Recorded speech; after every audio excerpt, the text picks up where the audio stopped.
வணக்கம் நண்பர்களே.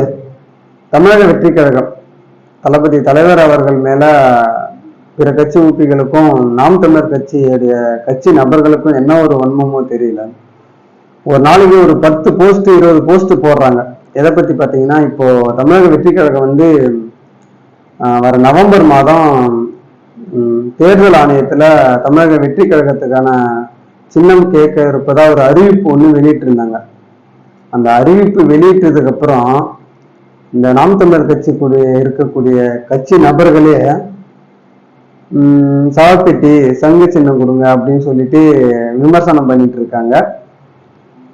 தளபதி என்னடா பண்ணாரு? உங்களுக்கு ஏன் அவர் மேல அவ்வளோ ஒரு வன்மம், அவ்வளோ ஒரு ஆக்ரோஷமான, அவ்வளோ ஒரு அருவருப்பான ஒரு விமர்சனத்தை வைக்கிறீங்க?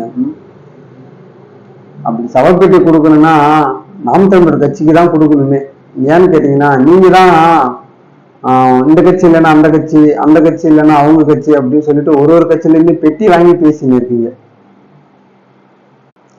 இதெல்லாம் பத்தி பேசுற நீங்க ஏன் இப்போ இந்த சென்னையில இந்த மழை காரணமா டிஎம்கே எதிர்த்து ஒரு போஸ்ட் கூட போடல, ஒரு விமர்சனம் கூட வைக்கல?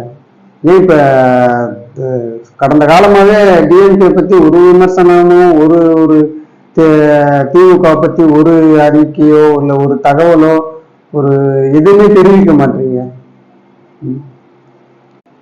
ஏன்னா கொடுத்த பணம் வேலை செய்யுது உங்களுக்கு இல்ல. திரும்பவும் சொல்றேன் சரிங்களா, நல்லா ரொம்ப ஸ்ட்ராங்காவே சொல்றேன்னு வச்சுங்களா. தமிழக வெற்றி கழகத்தையோ எங்க தலைவர், தமிழக வெற்றி கழகத்துடைய தலைவர் தளபதி அவர்களையோ உங்களால ஒரு காலமும் வீழ்த்தவே முடியாது. ஏன்னா தமிழக வெற்றி கழக தொண்டர்கள் இருக்கிற வரைக்கும் தளபதி அவர்களை நாங்கள் விழவும் விட மாட்டோம், மற்றவர்களை அவரை வீழ்த்தவும் விட மாட்டோம். உங்களுடைய இந்த கேவலமான எண்ணம் ஒருபோதும் தமிழக மக்கள் கிட்ட செல்லுபடியாகாது, எடுபடாது.